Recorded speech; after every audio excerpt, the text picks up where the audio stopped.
Hello সবাইকে, good morning. আমি মৌসুমি। দেখো আবার একটা নতুন ব্লগে তোমাদের সবাইকে স্বাগত। আশা করি ব্লগটা তোমাদের ভালো লাগবে। তো এটা না অনেক দিন আগে, জানো তো, অনেকগুলো ব্লগ আর কি জমে আছে, এডিট করা হচ্ছে না সময়ের অভাবে। তো যাই হোক, দেখো এটা সকাল সকাল আজকে স্নান টান করে একটু বেরোবো, তার আগে চলে এসেছি মার বাড়িতে। আর আজকে জানো তো সকালবেলা রান্না বসিয়েছি, তার মধ্যে চলে গেছে গ্যাসওয়ালাকে কবে বুক করেছি, আমার গ্যাস দেবে বলে দেয়নি, অন্য কাউকে দিয়ে দিয়েছে। তো হাজব্যান্ডকে আজকে জানো তো রান্না করে দিতে পারিনি, ভাত হয়েছে আর কিচ্ছু করে দিতে পারিনি। তো হাজব্যান্ড শুধু ভাত দিয়ে গেছে, তরকারি কিনে খাবে।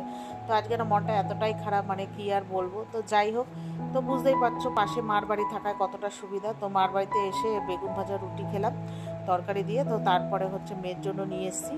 তো মেয়েকে বাড়িতে খেতে দিয়ে আমি একটু গেছিলাম আমাদের ওখানে যে মার্কেট, একটু দরকার ছিল, তোমাদের পরে শেয়ার করব। আমাদের কিছু ইলেকট্রনিক জিনিস কিনেছি, সেগুলো অন্য ভিডিওতে শেয়ার করব। তো ওখান থেকে কিছু ফর্মালিটি ছিল, সেগুলো কমপ্লিট করে তারপরে হচ্ছে কিছু গাছ কিনেছি। গাছগুলো কী কী কিনেছি বাড়ি গিয়ে তোমাদের অবশ্যই দেখাবো। তারপরে ঢুকেছি মিও মোড়ে। তো আজকে অনেকদিন পর একটু সকাল সকাল এসেছি, তো মিও মোড়টা বেশ ভরা ভরা রয়েছে। তো এখান থেকে অনেক কিছুই নিয়েছি, কী কী নিয়েছি বাড়ি গিয়ে তোমাদের সাথে অবশ্যই দেখাবো। তো তো এখান থেকে নিলাম। আর মিও মোড়ে যেহেতু আমি অনেক বছর ধরেই আসি, তো সবার সাথে চেনা হয়ে গেছে, তো দাঁড়িয়ে একটু গল্প করলাম। তো তারপরে বাড়ি এসে এখন যেন বাজে ওই 2:30টার মতো। তারপরে এই যে দেখো এসে তারপরে হচ্ছে গ্যাসওয়ালাকে ধরে নিয়েছি, রাস্তায় আমার সাথে দেখা হয়েছে। ওই 2:30 পৌনে 3টে বাজে, এখন ঘরে আসছিলাম। জোর করে মুখ করে ঘরে নিয়ে মা বলছে আমার গ্যাস দিয়ে যাও, নাহলে আমি কালকে আমার বর মেয়ে আমরা কি খাবো বলো। সকালবেলার দিকে তো প্রবলেম হয়, পরে না বেলার দিকে মার বাড়ি যাবো, খাবো, ঠিক আছে।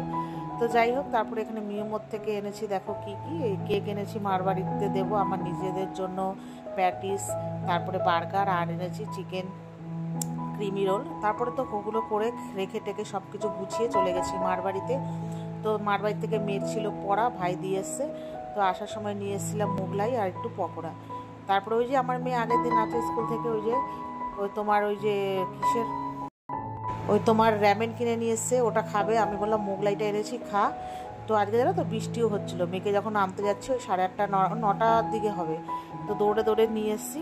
তারপরে এসে আমি বললাম মোগলাইটা খা, বলে কি না আমি র্যামেন খাবো। আর যেহেতু আগের দিন নিয়ে এসছে সাউথ কোরিয়ার ফেভারিট ডিশ আর কি, খাওয়ার জন্য মাথা খারাপ হয়ে যাচ্ছে। তো যাই হোক, ওখানে মোগলাই খেলাম, মা আমি আরও 3জনে মাকে দিয়েছি, আর আমাদেরটা নিয়ে এসেছি, ভাগ করে খেলাম। তারপরে এই যে বলছে র্যামেন খাবে। আমি বললাম দেখ 9:30 বাজে, খাস না। না খাবে, ভালো কথা। এখন ওই যে ভিডিও করেছে ছোট্ট করে করে, এই যে দেখো এখানে কি একটা সেদ্ধ করে নেওয়ার পর গ্যাস বন্ধ করে দিয়ে তারপর ওই যে ওখানে যে মশলা আর একটা তেল টাইপের কি আছে, এগুলো মিক্সিং করেছে। শুধু জাস্ট কালারটা দেখবে মনে হচ্ছে তোমাদের, আমি একটুখানি টেস্ট করেছি, আমার টিক্কি গরম হয়ে গেছে। ও কী করে খেলো কি যেন, আর পাশে জলের বোতল নিয়ে বসেছে, খেলেও আর চিৎকার করছে। তাও ওর কাছে স্বাদ। বলে কেন বলো তো, যেহেতু ওর ফেভারিট ডিশ, মানে ফেভারিট ডিশ না, মানে ফেভারিট হচ্ছে সাউথ কোরিয়ার হচ্ছে সব গায়করা ওর ফেভারিট, ওই জন্য এই ওদের দেশের খাওয়ারও ফেভারিট। তবু নত হচ্ছে না যে খারাপ বা কিছু। তো যাই হোক, আমি একটু টেস্ট করলাম, আমার তো একদম বাজে জঘন্য লেগেছে। মানে শুকনো লঙ্কার ফ্লেভার, এরকম একটা কুরকুরে আছে, একবার খেয়ে আমার পুরো বমি চলে এসেছিলো। তো যাই হোক, ও মানে ফেলে তো পারবে না, 50 টাকা দাম নিয়েছে, বলছে আরেকটা আছে 150 টাকা, ওটা দিয়ে ওটা কিনবো। আমি কিনিস। তো তারপরে যে হাজব্যান্ড বানিয়েছিল ফেস ফ্রাই। তো আজকে রাতে এইসব দিয়ে ডিনার হলো। তো চলো টাটা, বাই, গুড নাইট।